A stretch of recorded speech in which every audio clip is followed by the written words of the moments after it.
Et ce soir, nous avons le bonheur d'accueillir Jean-Charles Hameau, que je remercie vraiment très chaleureusement pour sa venue et sa conférence. Jean-Charles Hameau, qui est donc conservateur du patrimoine, directeur depuis un peu moins de 2 ans du musée national Adrien du Boucher à Limoges, mais auparavant qui était donc responsable des collections au sein de ce même musée. Donc merci beaucoup de votre présence. Vous êtes spécialiste en art moderne et contemporain. Vous êtes notamment occupé du réaccrochage des salles du musée dédié à la céramique contemporaine. Et vous avez été commissaire de plusieurs expositions au sein du musée Adrien du Boucher, inclassable, les 30 ans du Craft Limoges, donc sur la création contemporaine en 2023, Matière lente Martin Zekeli en 2022, et auparavant, donc en 2019, Forme vivante, et en 2015, Avant, ici, maintenant, l'expérience non sans raison. Merci beaucoup, je suis très heureux d'être là. C'est la 2e fois que je vais au musée, j'étais déjà venu il y a 4 ou 5 ans, et c'est un grand plaisir de redécouvrir les salles de ce magnifique musée, de cet écrin formidable pour les œuvres de Pierre Soulages, et de découvrir ce dialogue très réussi avec les pièces de Bernard de Jonghe. Donc voilà, merci. Je voudrais remercier Maud Marron-Voyevodski, Sylvie Bidot-Laurent, Christophe Hasman, et puis je voudrais remercier aussi Bernard de Jonghe qui, vous l'entendrez tout à l'heure, est présent dans l'expo et exposé chez nous dans le cadre de cette exposition Les énergies de la Terre, et dont je ne doute pas que vous pourrez apprécier sa conférence qui va suivre après la mienne dans le cadre de ce cycle. Voilà, donc je suis ravi de pouvoir vous parler de cette exposition qui est très liée au travail de Bernard de Jonghe. Tout à l'heure, en parcourant les salles, je me suis même autorisé un petit temps où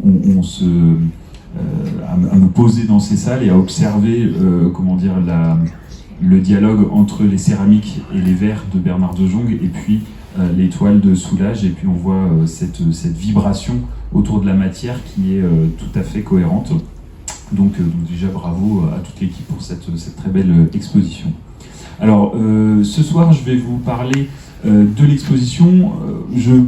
Je vais partir du postulat que tout le monde ne connaît pas le musée Adrien du Boucher, puisque c'est la vérité, et puis je crois savoir qu'il y a même un projet de voyage de la part des amis du musée, donc je ne peux que souscrire à cette idée et vous donner un petit aperçu de ce qu'est le musée rapidement, après quoi je ferai une introduction sur le projet de l'exposition Énergie de la Terre, et puis ensuite un petit zoom sur chacun des 3 chapitres qui rythment le projet d'exposition. Alors, tac, comment on passe? Ah oui, il faut que je fasse comme ça. Ouais. Alors, le musée Adrien du Boucher est un musée national qui se trouve à Limoges et qui est intégré à un établissement public vaste qui s'appelle Manufacture Nationale, Sèvres et Mobilier National, et qui a été créé en 2025. Donc c'est tout frais. Il est issu de la fusion entre le Mobilier National et puis l'ancienne Cité de la Céramique Sèvres et Limoges, qui comprenait donc le musée de Limoges, mais aussi le musée de Sèvres et la manufacture de Sèvres, qui a collaboré avec Pierre Soulages pour ce magnifique vase qui est visible actuellement dans le parcours du musée. Alors vous voyez, c'est aussi un écrin architectural particulièrement remarquable. Le musée est classé monument historique et c'est un très beau bâtiment Art Nouveau, style Art Nouveau, néo-pompéien, ça dépend des espaces, mais là vous voyez l'extérieur de la façade principale, et puis donc voilà un édifice qui a été inauguré en 1900 et qui offre une promenade architecturale vraiment qui vaut le détour. Alors pourquoi Adrien du Boucher? Qui était Adrien du Boucher? Puisque un musée qui porte un nom, ça ne dit pas forcément ce qu'il contient, ni qui est la personne qui a donné son nom au musée. Adrien du Boucher, dont vous voyez le portrait par Alexandre Lafont sur la gauche de l'écran, est un natif de Limoges, passionné d'art, artiste lui-même, peintre, il a fait beaucoup de dessins aussi au fusain, il a pratiqué le décor sur porcelaine. C'est aussi un négociant en cognac, donc un Charentais d'adoption, qui va pour les affaires beaucoup travailler en Charente. Voilà, il va se passionner pour les arts du feu et la céramique, au point de faire partie de la Société historique et archéologique du Limousin et de prendre la direction du musée dans les années 1860. À partir de ce moment, il va considérablement enrichir la collection du musée en achetant des collections de céramique ancienne, céramique extrême orientale, et son action va être telle que peu avant sa mort, la décision est prise de renommer le musée à son nom. Il va être aussi, on va dire, le créateur de l'école d'art, anciennement École nationale d'art décoratif de Limoges, et aujourd'hui École nationale supérieure d'art et de design de Limoges. Donc une personnalité tournée vers la transmission. Alors un petit survol, on va dire, des espaces du musée. Ce que vous voyez sur la gauche, c'est on va dire la nouvelle entrée du musée, puisque le musée a été rénové entre 2009 et 2012, et finalement c'est le parcours de visite est relativement nouveau dans sa configuration actuelle, avec une architecture repensée par Boris Podreka et une scénographie pensée par Z Casalas. Et ce que vous voyez sur la droite, c'est la mezzanine des techniques, donc un espace aussi qui a, on va dire, profité de ce grand chantier de rénovation qui a consisté à réunir le bâtiment du musée à proprement parler avec le bâtiment de l'école d'art qui avait déménagé dans les années 1990. Et donc cette mezzanine des techniques, elle présente l'ensemble des techniques de la céramique, essentiellement tournées vers la porcelaine puisqu'on est à Limoges. On part des matières premières et on arrive jusqu'à l'objet fini, en passant par évidemment le façonnage, la décoration, la cuisson, et y compris les céramiques techniques, donc les questions les plus actuelles en termes de technologie. Ensuite, vous avez un espace assez majestueux, aussi une grande allée qu'on appelle la galerie historique, avec des vitrines qui elles-mêmes sont classées monuments historiques et qui présentent une histoire de la céramique, toute technique confondue, de l'Antiquité jusqu'à la fin du XVIIIe siècle. Donc c'est un très bel espace. Vous pouvez voir que la lumière naturelle est très présente et l'espace et les vitrines sont particulièrement dégagées.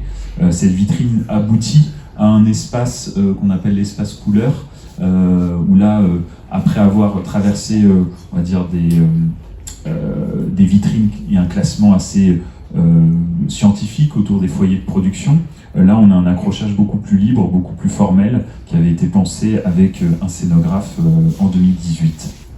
Ensuite, on continue cette visite un petit peu express du musée avec une vue sur la galerie consacrée à la céramique du 19e siècle à la céramique contemporaine, où là on a des différentes manufactures européennes, extra-européennes. Évidemment, l'art nouveau, l'art déco est très présent dans cet espace. Et elle se conclut par une salle spécialement dédiée à la céramique contemporaine. On est très actif pour montrer l'évolution et l'actualité de cette scène.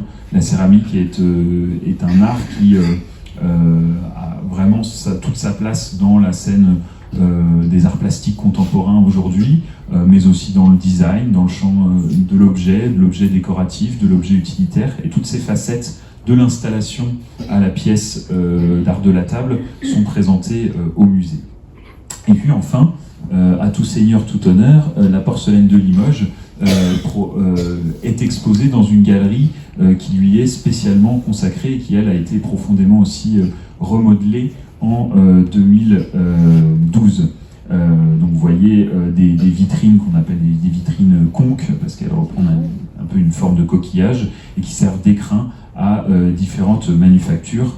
Voilà une autre vue de cette galerie qui se déploie de la naissance de la porcelaine de Limoges jusqu'à l'actualité en matière de design ou de création Ce que vous voyez là sur la grande image à gauche, ce sont ce qu'on appelle les tables des porcelainiers. Parfois, comme ici, on y montre des nouveautés produites par les manufactures de Limoges. Parfois, on invite des artistes à montrer des pièces sculpturales ou de design. Voilà un petit peu pour le parcours un petit peu rapide et cette présentation, mais qui, j'espère, vous donnera aussi envie de venir au musée et de découvrir l'exposition dont je vais vous parler à présent et qui est on va dire très en lien avec l'actualité du musée Soulages et de cette exposition autour de Bernard de Jonghe et du dialogue avec Pierre Soulages. Alors l'exposition s'appelle Les énergies de la Terre. Peut-être avant de rentrer dans cette exposition-là, un petit mot sur les expositions temporaires en général au musée Adrien Dubouché. Comment les conçoit-on? Comme vous avez pu le voir, le parcours de visite est quand même très tourné vers la céramique. On a aussi quelques autres médiums, notamment du verre ou autres, mais c'est quand même notre fil rouge principal. Un parcours assez classiquement tourné vers la chronologie, les styles, les manufactures. Et on a à cœur de permettre aux visiteurs d'avoir une autre facette de la céramique grâce à des expositions temporaires qui mettent en lien ce champ disciplinaire avec des sujets de société, avec des enjeux d'actualité. Une manière de montrer que cet art n'est pas cloisonné, fermé sur lui-même, ou une affaire de spécialistes qui ne penseraient qu'à la céramique ou qui ne raisonneraient qu'au travers ces enjeux spécifiques, mais plutôt de montrer toute la porosité que la pratique de cet art amène à avoir avec des domaines aussi variés que le vivant, la gastronomie, l'énergie, les sciences dures, voilà. Le tout dans une approche qu'on veut la plus transdisciplinaire possible, puisque quand on pratique la céramique, on touche à la matière, on touche à la chimie, à la physique, à l'art, aux questions de forme, tous ces aspects-là nous semblent importants à mettre en valeur dans le cadre d'un projet d'exposition. Alors donc vous voyez l'affiche de l'exposition à gauche de la diapo, et puis sur la droite un magnifique moteur de Honda CBR 900, si je ne dis pas de bêtises, qui est une pièce de l'artiste Christian Gonzenbach, donc une pièce contemporaine en grès émaillé, qui d'emblée donne une vue sur une rencontre entre le moteur à explosion et puis l'énergie déployée pour cuire une céramique. On aura l'occasion d'y revenir. Alors avant d'entrer dans l'exposition, on a profité aussi des extérieurs du musée pour montrer des œuvres monumentales et inviter des artistes qu'on n'avait jusque-là pas encore pu inviter au musée. Vous avez sur la gauche de l'écran une pièce d'un artiste catalan qui s'appelle Claudi Casanova et qui est un formidable sculpteur qui pratique la céramique depuis de longues années. Et cette pièce appartient à la série des blocs. C'est une technique très particulière. Celle-ci pèse 500 kg, c'est vraiment très lourd. Donc ce sont des blocs de terre qu'il va travailler, qu'il va congeler dans des congélateurs industriels avant de les laisser tomber pour que cette terre congelée se fracture. Puis ensuite, ces blocs vont être cuits. Au préalable, il a intégré à l'intérieur des émaux, des terres qui vont avoir des températures de fusion différentes, si bien qu'au moment de la cuisson se révèle une espèce d'éclatement, de fonte, de coulure, et ces volumes cubiques qui sont emboîtés les uns dans les autres vont prendre leur forme définitive et donner à voir une espèce de concentré d'énergie minérale qui aussi peut évoquer l'univers volcanique ou l'univers des météorites. Pardon, voilà. Je vais juste ajouter en fait, il y a eu des œuvres de Claudi Casanova qui ont été exposées dans le musée Soulages, devant les œuvres de Soulages dans la salle. Et c'était au moment de l'exposition de RCR, des architectes, parce que c'était un Catalan. Et donc on avait eu des œuvres, pour ceux qui s'en rappellent peut-être, on avait une grande structure qui avait été exposée devant le grand tableau de Pierre Soulages dans la salle. Non, mais c'est tout à fait logique que Claudi Casanova ait aussi été exposé ici, dans les enjeux aussi le rapprochent de ce qu'a pu faire Pierre Soulages. Voilà, vous avez aussi d'autres œuvres de cette série des blocs. Je les montre d'autant plus volontiers que celles-ci sont présentées à la Galerie du Don, qui est pas très loin d'ici, et qui est aussi, si je ne dis pas de bêtises, un partenaire de l'exposition elle-même. Je reviens un petit peu en arrière pour vous parler des grandes bouteilles qui sont sur la droite. Ce sont des pièces d'un artiste qui s'appelle Tristan Chambaud-Hérault et qui travaille en Dordogne. Lui, il a un four, ce qui s'appelle un four anagama. C'est une technique de cuisson d'origine asiatique et qui est une cuisson au bois. Voilà, donc lui, il travaille des grès, parfois même des porcelaines qu'il extrait de son jardin. Il a un filon de porcelaine qu'il utilise et il va réaliser des très grandes sculptures cuites par section qu'il empile ensuite.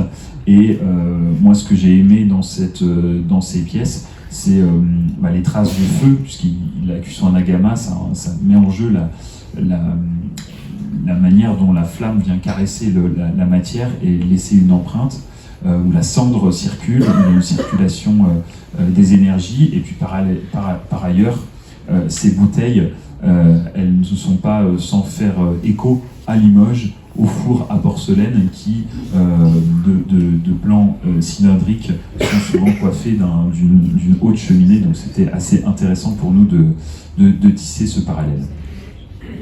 Alors là, c'est une installation d'une artiste qui s'appelle Noémie Goudal et qui est montrée. Alors là, c'est pas la salle de l'expo, c'est une vue dans une galerie, mais l'installation s'appelle Terella.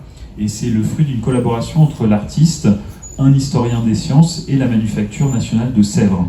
Elle y a réalisé une série de maquettes de pièces en porcelaine de Sèvres, des maquettes qui représentent des modèles des planètes ou de la Terre, ou des modèles du monde. On y voit les enfers de Dante, on y voit les époques de Buffon, on y voit le réseau pentagonal d'Élie de Beaumont, différentes théories, y compris une pièce qui est suspendue. Ça, c'est une pièce qui est inspirée de la théorie de la montagne attirée par les étoiles. Alors ça, c'est Ristoro d'Arezzo, c'est un savant du XIIIe siècle en Italie, qui pensait que les montagnes étaient attirées par une force stellaire. Et ça, c'était très intéressant pour nous d'introduire l'expo avec justement cette préfiguration de la gravité et des énergies à l'œuvre à l'échelle astrale. Alors voici une vue de la première vitrine de l'exposition, c'est l'introduction. Et ce qu'on a souhaité, c'était donner une espèce de panoptique de ce qui allait pouvoir être étudié au fil de ce projet. Pourquoi les énergies de la Terre ? Bien, tout d'abord parce que la céramique est faite de terre. Il faut de la terre pour faire de la céramique et il faut de l'énergie. Une céramique, si on réduit la définition, c'est une terre cuite, une terre transformée par l'action du feu ou de la chaleur. Et finalement, il y a ce lien un peu naturel et puis une actualité autour de l'énergie. C'est un mot qu'on entend tous les jours dans les médias, crise de l'énergie, transition énergétique. Et en 2022, vous le savez, la guerre en Ukraine a engendré une crise du gaz qui a impacté fortement les industriels, mais aussi des artistes ou des artisans.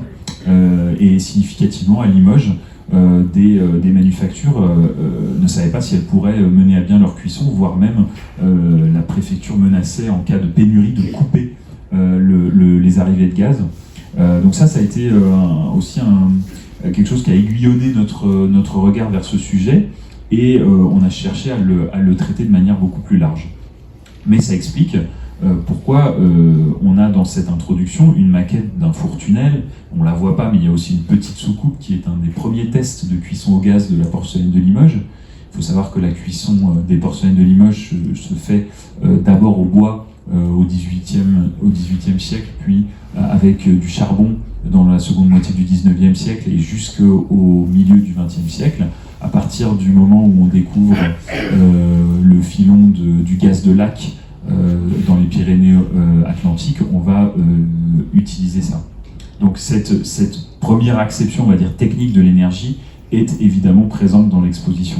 C'est essentiellement traité dans le deuxième chapitre.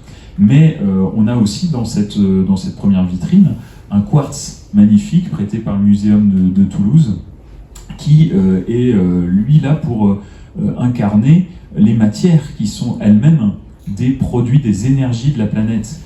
C'est vrai que l'énergie, ça n'est pas une création humaine, ça existe, ça préexiste et c'est indissociable de la planète et des matières qui sont produites par le mouvement des plaques, par la chaleur interne de la Terre, et qui sont à la fois des matières premières de la céramique. Le quartz est un des 3 éléments avec le feldspath et le kaolin indispensables à la fabrication d'une porcelaine. Mais vous avez aussi une pièce d'artiste, puisqu'on aura aussi des vues d'artistes, on l'a déjà exprimé. Et puis une pièce dont on verra un zoom, c'est une céramique précolombienne de la civilisation Mochica. Donc là, on est en Amérique du Sud et c'est une manière, dès l'introduction, de dire on ne va pas parler que des énergies nécessaires à la fabrication des céramiques, mais on va aussi parler de la manière dont les objets sont passeurs d'énergie d'un autre ordre. Et on verra qu'il s'agit d'énergie tantôt spirituelle, magico-religieuse ou esthétique. Alors là, on arrive dans le premier chapitre qu'on a appelé « Voyage au centre de la Terre ». Et dans cette première partie, on commence par le début, c'est-à-dire la formation de la Terre. Vous voyez un écran qui projette un documentaire sur la formation de la Terre. C'est une accrétion, c'est-à-dire de la matière qui, sous l'effet de la gravité, se percute et crée une chaleur interne très forte. Et ça, c'est indispensable. Il y a aussi, on le voit sur la droite, une modélisation par un chercheur du CNRS du noyau interne de la Terre. Et en face, vous reconnaissez des pièces de Bernard de Jongue. Donc ce sont deux grandes Areshima. Ces pièces, je vais vous en montrer une autre vue ici. Donc on les voit sur une photo de l'artiste à droite et à gauche une photo de Bernard de Jongue en train de découvrir une météorite dans le désert du Ténéré, voilà, en Afrique. C'est une manière pour nous de dire que beaucoup d'artistes, et particulièrement Bernard de Jongue, travaillent la céramique, travaillent le verre, avec l'idée de retrouver un contact avec ces énergies primordiales qui viennent des étoiles, qui viennent des astres. Et pour l'illustrer, je vais vous citer une ou deux citations qui sont, je trouve, assez parlantes dans le cas de Bernard de Jongue. Alors je le cite: « Les années de travail avec des matières qu'un profane pourrait juger comme inertes m'ont amené à l'idée du mouvement constant dans l'univers. Rien n'est fixe. » Donc c'est vraiment cette idée que la matière est chargée, la matière est lourde de ces voyages dans l'espace, de ces transformations qui dépassent très largement l'échelle humaine. Je le cite à nouveau à propos des vers. « Il y a peu de vers naturels dans la nature, il y a les obsidiennes dans le volcanisme, les fulgurites ou vers de foudre, les impactites et tectiques, roches siliceuses fondues par des impacts de météorites, le verre libyque que l'on trouve dans un seul endroit au monde, à la frontière de l'Égypte et du Soudan. » Donc là, on voit que sa pratique du verre, elle est liée, du verre et de la céramique, son intérêt pour ces matières est lié à ses explorations du désert et à cette volonté de comprendre les phénomènes telluriques et des énergies astrales. Oui, il y a une autre citation dont je voudrais vous faire part aussi qui est particulièrement parlante. « J'essaie de faire surgir avec ces matériaux l'énergie que je sens dans les pierres.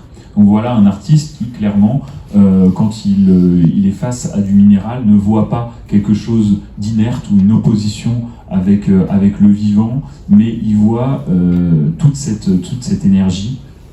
Je vous montre aussi cette belle image qui aussi, je crois, est l'affiche où a été reprise dans le cadre de l'exposition. Voilà, on voit le profil de l'artiste penché sur une de ses pièces, et c'est intéressant aussi la manière dont les pièces sont exposées ici même à plat. Il y a quelque chose de l'ordre de la pièce a été faite par la nature. Elle est détachée d'une volonté d'artiste. Alors ça, c'est aussi quelque chose d'important, cette idée que la matière est énergie, et qui permet aussi de faire un lien avec la science, puisqu'on sait depuis Einstein et depuis la théorie de la relativité que la matière, c'est de l'énergie. Voilà, c'est une grandeur qui se conserve, et ça c'est aussi dans l'exposition intéressant de faire de la pédagogie sur une notion qui est omniprésente, mais dont les contours sont parfois complexes à saisir. Voilà aussi d'autres pièces conservées chez nos collègues du musée de Sèvres. Alors d'autres artistes sont présents dans ce voyage au centre de la Terre. C'est le cas de Jacques Kaufmann, qui lui fait cuire de l'ardoise. L'ardoise, qu'est-ce que c'est? C'est une roche qui se forme par l'accumulation de couches d'argile, et quand il la met au four, elle s'ouvre et elle révèle, elle s'ouvre comme un livre, elle révèle toutes les couches qui la composent. Il s'amuse aussi parfois à ajouter des pièces, des porcelaines chinoises à l'intérieur. On a également Camille Viro. Alors ça, c'est pas exactement les pièces qu'on montre dans l'expo, mais c'est la même série, ça s'appelle les bols Genèse. Et là, Camille Viro est un céramiste qui aime montrer ce continuum, cet effet de prolongement entre la matière brute, informe, ce chaos minéral qui est la base de cette série de pièces, et le bol qui est, on va dire, la céramique culturelle, l'objet façonné par la main de l'humain. Et puis ensuite on a un dialogue, on a orchestré un dialogue entre des pièces de céramique de nos collections qui imitent des pierres dures, et puis des pierres dures elles-mêmes. Alors là, vous avez quelques exemples, un vase qui imite le porphyre de la manufacture de Hutschneider à Sarreguemines, une pièce en porcelaine avec des marbrures, une pièce de Georges Seuret. Et là, vous voyez sur la gauche ce dialogue tel qu'il est tissé, avec des jeux de superposition où on voit ces imitations par des porcelainiers, des calcédoines, des jaspes, des agates, dans différents types de céramique, soit des pièces d'art de la table, soit des pièces décoratives, soit des carreaux de pavement. Et puis parfois ça n'est pas de l'imitation, c'est carrément les matières qui composent les céramiques elles-mêmes. Des cuivres, des cobaltes qui vont donner des émaux, de la diorite, voilà, des choses qui sont indispensables pour faire des couleurs et des matières céramiques. Et puis à droite, vous avez un autre artiste, Icaro Maiterena. Lui, comment dire, il travaille à partir de blocs de grès qu'il va estamper pour faire surgir des lignes qui rappellent un petit peu les strates d'un paysage géologique, et il va aussi les laisser tomber, faire agir la gravité, un peu comme ce que peut faire aussi Claudie Casanova, et après les émailler, les cuire, ça donne des pièces assez monumentales, et on présente aussi une vidéo avec le processus très énergétique lui-même de l'artiste. On a également dans ce voyage au centre de la Terre quelques œuvres ou documents qui montrent que l'énergie est un sujet à la fois littéraire et scientifique. Là, vous avez un exemple à gauche. C'est un ouvrage de la BNF, Les 12 Dames de rhétorique, une très belle enluminure du XVe siècle, où l'on voit l'allégorie de la découverte qui extrait des pierres précieuses d'une carrière. Et c'est un symbole pour l'idée qu'on va chercher, qui va émerger, d'où la présence aussi de livres qui se trouvent à ses pieds. Donc, extraire l'énergie humaine mise au service de l'extraction des énergies de la Terre est une symbolique forte dans la littérature. Le premier chapitre s'appelle « Voyage au centre de la Terre », donc vous imaginez aussi qu'on a présenté dans cette vitrine un très bel exemplaire du livre de Jules Verne. Et puis ce qu'il y a sur la droite de l'écran, c'est une gravure tirée d'un ouvrage de Athanasius Kircher, qui est un savant du XVIIe siècle, qui est un des premiers à avoir pensé et représenté l'idée de chaleur interne de la Terre, avec un système qui est pas vraiment comment dire, réaliste, mais qui pressent l'idée d'un feu intérieur de la planète qui serait relayé par des feux intermédiaires et qui aboutirait au volcan, pensés comme des soupiraux sur les entrailles de la Terre et ses énergies. Je vous remets aussi là quelques images des pièces d'Icaro Maiterena, des pièces tout à fait spectaculaires. Là encore, c'est pas exactement celle-ci que nous avons dans l'exposition, mais c'est à peu près ce type de série. On a également dans ce voyage au centre de la Terre deux vitrines dédiées aux manières dont ces énergies de la Terre sont incarnées par des divinités, par des allégories dans différents panthéons. Là, vous voyez une représentation d'Hadès sur une amphore grecque à figure rouge.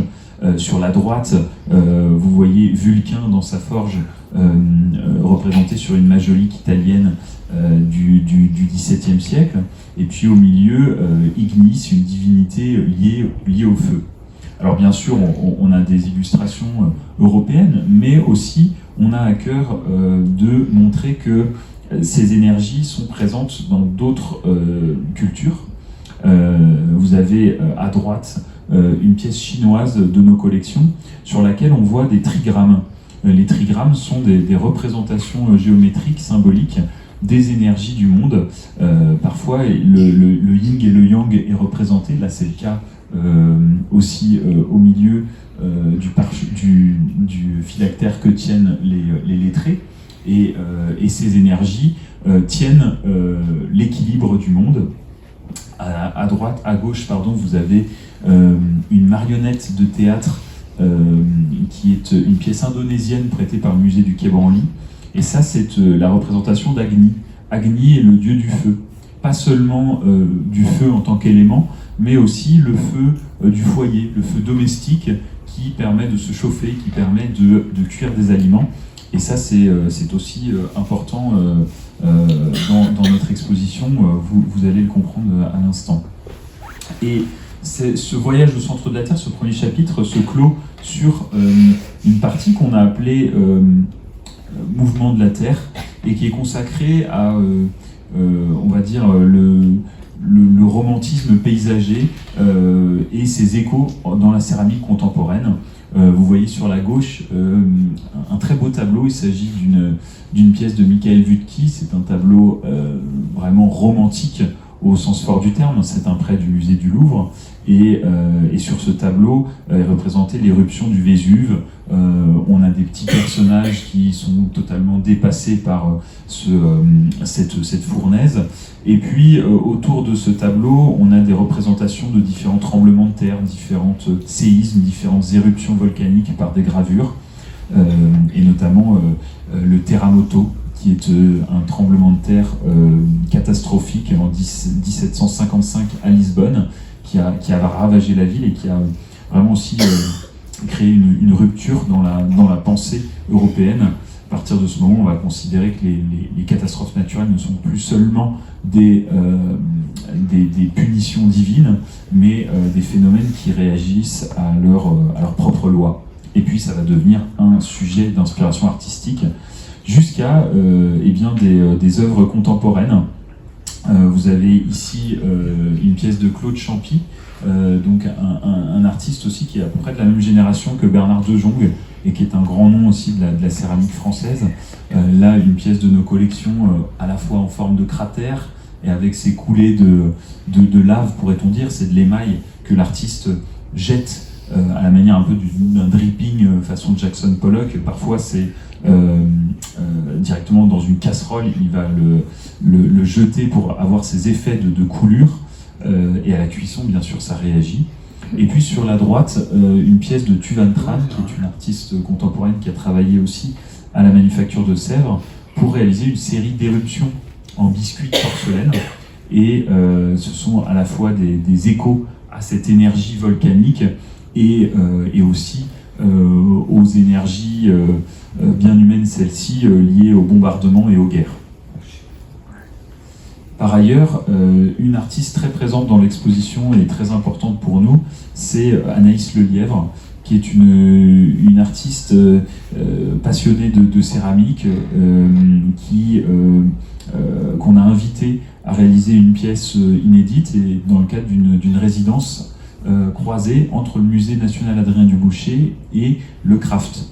Le CRAFT, c'est le centre de recherche sur les arts du feu et de la terre à Limoges. Donc c'est un lieu de production où les artistes sont invités à produire des porcelaines. Alors ça, ce sont des pièces un peu plus anciennes qui sont aussi des réactions au tremblement de terre de Lisbonne de 1755. Anaïs Lelièvre a fait une résidence à Lisbonne et a été fortement inspirée par cette histoire énergétique de ce tremblement de terre et a fait ces pièces. On retrouve généralement une espèce de forme architecturale, un profil de maison qui vient s'effondrer, qui vient fondre avec un travail d'émaillage. Parfois c'est un engobe blanc sur un grès noir, parfois il y a différentes teintes ou différentes coulures, parfois colorées, mais la plupart du temps en noir et blanc. Là vous voyez aussi sur la droite une série de pièces réalisées à Lezoux. Et puis voici Altus Fluit, une série spectaculaire de pièces réalisées au Craft à Limoges. Ce sont des colonnes, des grands modules en porcelaine qui s'empilent les uns sur les autres. Ces colonnes tiennent à la fois de la carotte, du carottage géologique et de la cheminée industrielle. Avant d'aboutir à cette pièce, elle a visité les lieux anciennement dédiés à l'extraction du kaolin en Haute-Vienne. Elle a rencontré des spécialistes de la géologie locale, comme elle le fait habituellement. Donc c'est une pièce, une installation tout à fait inédite. Et on voit sur un détail à droite, ces espèces de réseaux de veines sont un motif gravé dans le moule, qui reprend des vues microscopiques de la structure lamellaire du kaolin. Donc il y a aussi un jeu d'échelle entre le macroscopique, le microscopique, la matière vue de loin, vue de près. Et ces carottes géologiques, on voit cette progression du noir au blanc, elles sont aussi une manière de dire que la porcelaine, on connaît les objets finis, la matière pure, mais c'est une histoire qui est sombre, qui est liée au sous-sol, qui est liée à l'extractivisme, qui est liée aussi à une histoire sociale complexe, difficile, et qui a aussi sa part d'ombre. Et donc c'est aussi ça qu'elle révèle, et dont cette pièce est porteuse. Alors là, on passe au second chapitre de l'exposition qui s'appelle « Aventure technologique ». Une fois qu'on a vu qu'est-ce que l'énergie, d'où ça vient dans la nature et en quoi ça donne naissance aux matières de la céramique et un imaginaire très fort pour les céramistes, il faut maintenant se dire comment ces énergies sont canalisées pour faire des objets et des céramiques. À commencer par l'extraction. Et on met en avant au début de cette section des vues de carrière d'hier et d'aujourd'hui. Là, vous voyez une vue de la carrière de Marcognac. Je suis désolé pour la qualité de la photo. Là, j'ai fait avec des vieilles diapos. Mais donc la porcelaine, pourquoi il y en a à Limoges, c'est que au XVIIIe siècle, on trouve en Haute-Vienne du kaolin. C'est l'argile indispensable pour faire la porcelaine. Et en France, c'est la première fois qu'on en trouve en Europe. C'est la deuxième fois. Il y avait déjà Meissen en Allemagne qui en avait trouvé au début du XVIIIe siècle. Mais ça déclenche une activité industrielle qui va avoir un grand succès et qui va se développer au XIXe siècle. Mais on montre aussi l'actualité de cette extraction. Alors plus en Haute-Vienne, mais ici la carrière de Beauvoir dans l'Allier, qui est une carrière de kaolin utilisée encore aujourd'hui pour de la porcelaine. Alors pourquoi on montre celle-ci et pas une carrière aujourd'hui en Haute-Vienne? Parce que les filons de Haute-Vienne se sont taris et ont arrêté d'être exploités à partir des années 1960. Alors là, c'est de la matière première, mais là encore, c'est de l'énergie. Puisque si on ne fait pas, si on fait venir de la matière de plus loin, bah, c'est des coûts de transport, c'est des coûts énergétiques. On a l'idée que la céramique est une matière durable et par extension, on la croit renouvelable.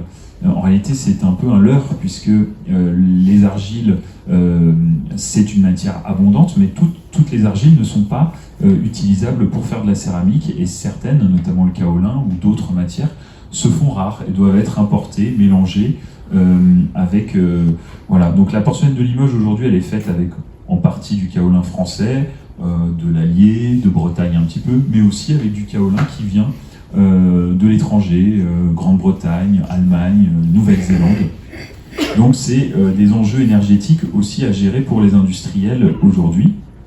Et significativement, certains artistes ne s'en satisfont pas. C'est le cas de Flora Bastier qui a réalisé un petit médaillon qui s'appelle la dernière porcelaine des terres du Limousin et qui est daté en chiffres romains de 2021. Et en fait, que nous dit cette pièce?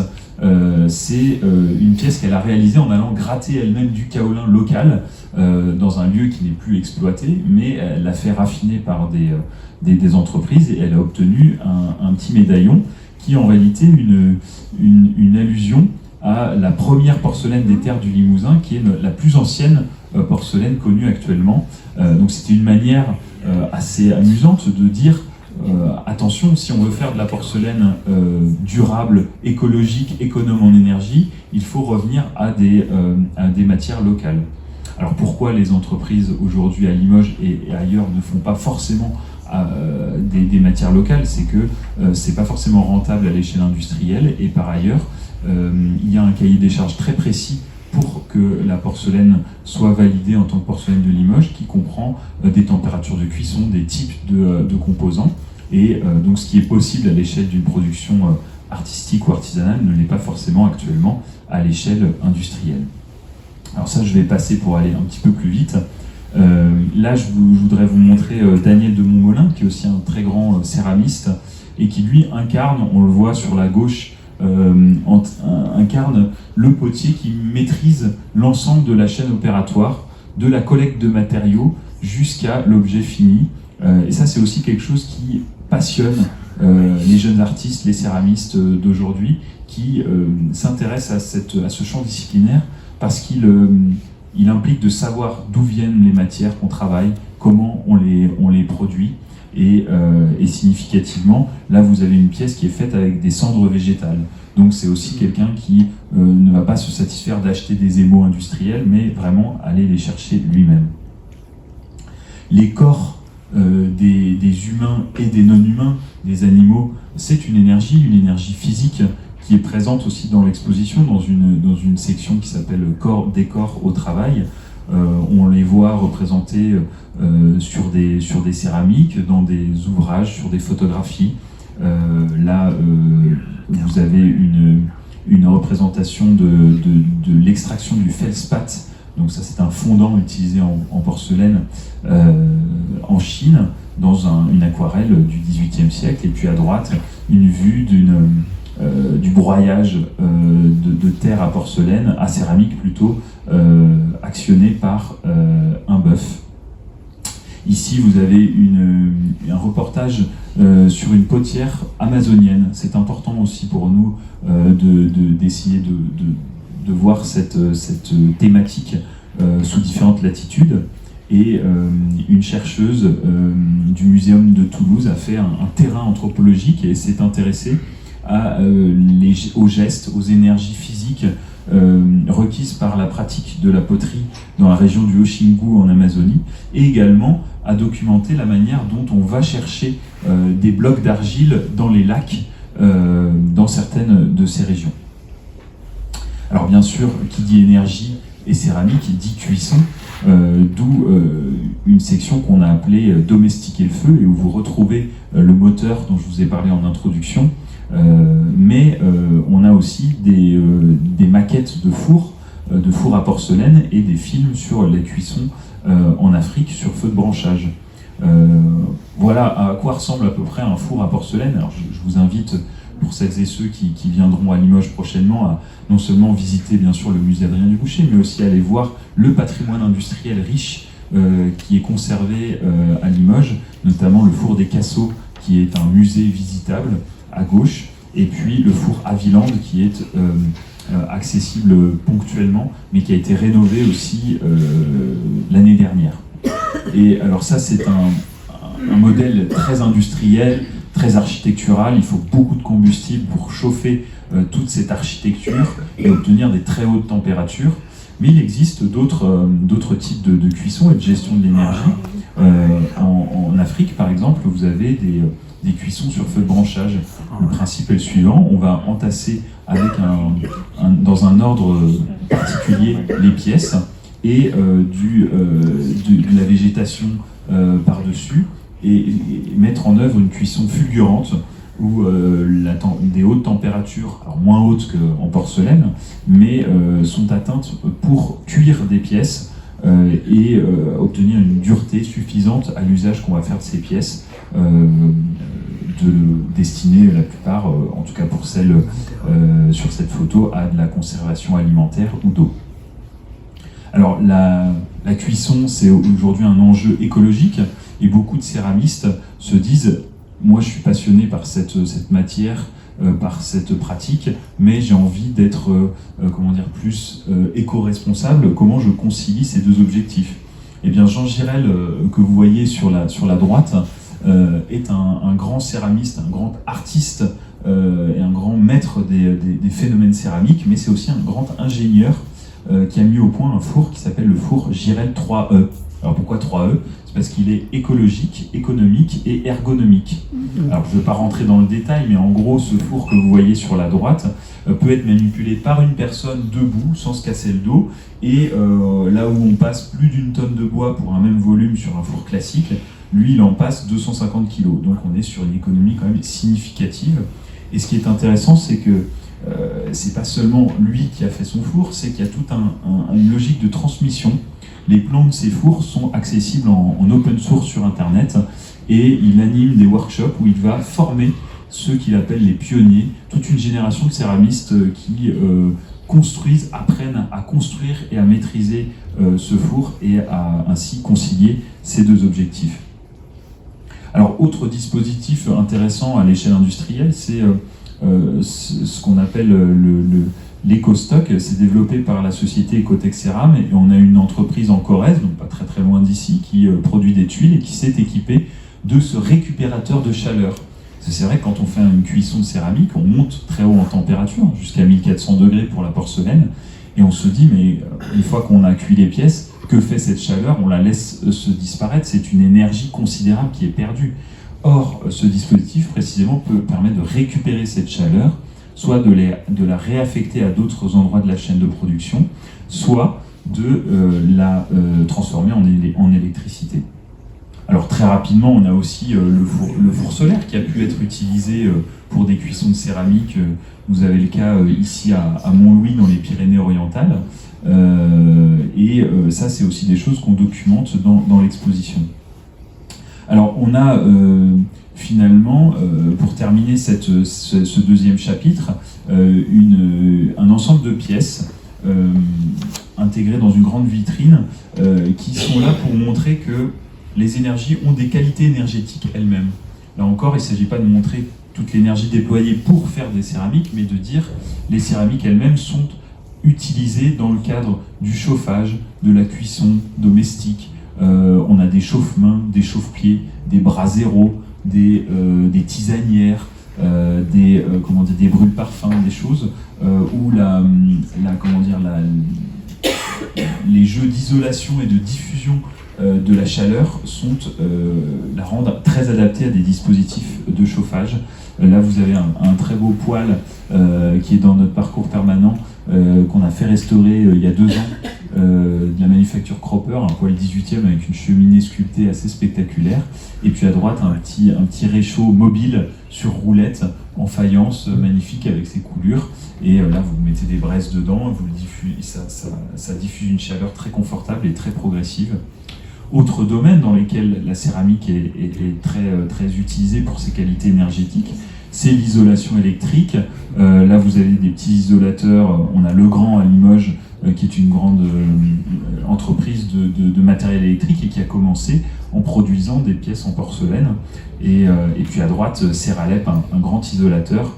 Alors là, vous avez une photo ancienne, j'ai pas mis des photos, on n'a pas encore notre shooting fini pour l'expo, mais il est assez beau dans l'expo, il est mis en scène avec une lumière un peu dramatique, on dirait une pièce de design d'Ettore Sozza, c'est assez spectaculaire.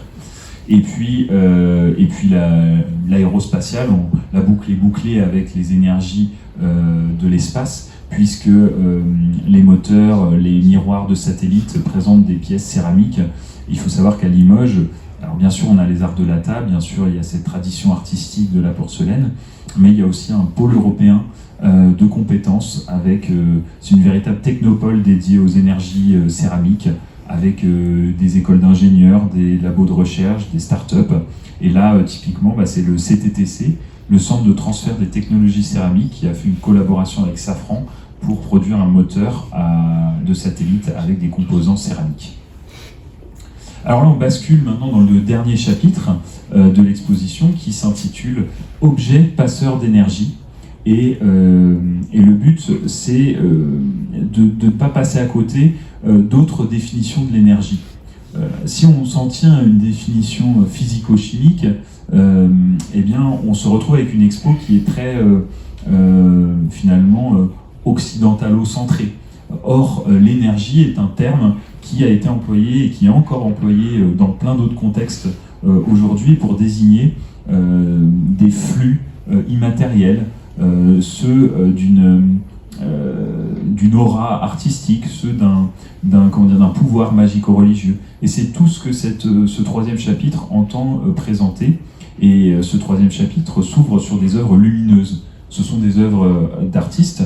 Là, vous avez une pièce de Marion Verboom à gauche et d'Arlette Simon à droite, en céramique, avec des néons. Et c'était intéressant de commencer cette partie objet passeur d'énergie par un rayonnement visible, celui-ci, mais pour introduire une aura artistique ou magico-religieuse. Alors ensuite, on a une petite alcôve, assez forte aussi, dans laquelle on présente des objets magiques ou funéraires. On a toute une vitrine, c'est pas celle-ci, là c'est photographié chez nos collègues du musée des Beaux-Arts de Limoges, qui ont une très belle collection égyptienne, mais on a mis en scène quelques oucheptis.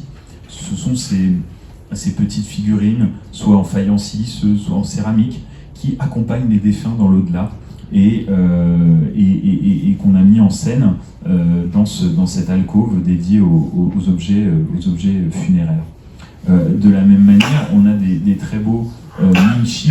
Les minchi, ce sont ces petites statuettes d'acrobates, de lettrés, de musiciens, de danseurs qui, en Chine, ont été développés pour remplacer les sacrifices humains qui, dans l'Antiquité, accompagnaient une élite lorsqu'elle venait à mourir.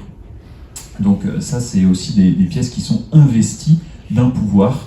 Donc on parle d'agentivité des objets, c'est l'idée que ces objets ne sont pas seulement des représentations, c'est qu'on croit sincèrement qu'ils vont avoir une action sur et avec le défunt. Et on a aussi des objets mésoaméricains ou précolombiens dans cette partie-là. Là, vous avez une pièce à gauche qui appartient à nos collections, qui serait une représentation d'Aï Apaek, un dieu qui a la possibilité de descendre dans le monde des morts, qui est une pièce en céramique avec un rôle funéraire dans des civilisations péruviennes qui ont une tradition chamanique. Et puis on a aussi des objets africains. Au milieu, vous voyez un très beau prêt du musée du Quai Branly. c'est un Nkisi du Congo de la fin du 19e siècle. Alors vous me direz, mais c'est pas en céramique. Effectivement, c'est pas en céramique, c'est en bois, parsemé de clous qui représentent les sorts qui ont été jetés via cet objet. Mais les yeux de ce chien sont en faïence. Ils ont été incrustés de faïence, de fragments de faïence. En Afrique, c'est une matière précieuse, rare, et dont la présence sur un objet magique comme celui-ci vient renforcer son pouvoir magique. Alors ensuite, on bascule dans une autre salle où on présente l'énergie des objets recyclés. Finalement, les matières sont chargées d'une mémoire, de souvenirs, au point qu'on veuille les conserver. Vous connaissez peut-être la technique du kintsugi. C'est cette technique qui consiste à réparer des porcelaines qui sont cassées avec de la laque et de l'or, et en quelque sorte de magnifier une lacune, une brisure, et de conserver un objet auquel on est attaché affectivement.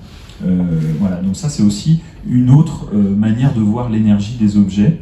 Et donc on présente des pièces faites par des maîtres d'art, notamment Myriam Greff qui en fait des objets extraordinaires. Et puis ici c'est Julie Decubert, c'est une artiste qui fait, j'allais dire presque les poubelles des ateliers de ses amis céramistes. Elle récupère des tessons, des fragments, du rebut, et de ces pièces délaissées, elle fait des broches, des colliers, des bijoux assez extraordinaires. Et pour elle, il y a une addition. Il y a la qualité de ces matières qui, même si elles n'ont pas donné le plat, la sculpture pensée initialement par l'artiste, sont quand même chargées de l'intentionnalité, du style, de ces glaçures, de ces textures recherchées par la céramiste. Ce sont que des femmes dans cette série, et auquel s'additionne le regard de cet artiste. Dans le même ordre d'idée, il y a Zuoki.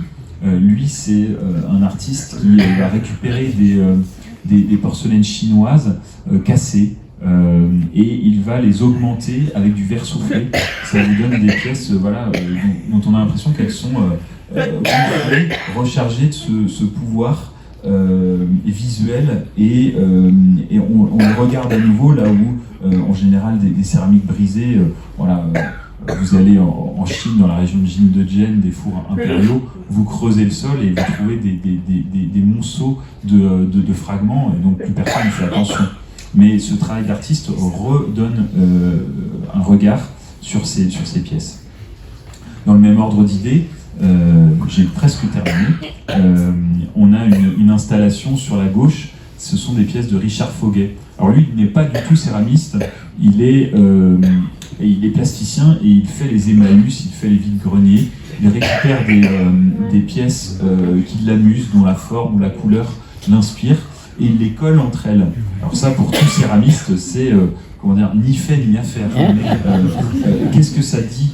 Ça dit que le regard de l'artiste, il a cette capacité au sein d'un panel d'objets délaissés, un peu kitsch, un peu obsolètes, voir une qualité, une énergie, pourrait-on dire, que d'autres ne voient pas, et de les combiner et de les charger, de les recharger de son univers plastique.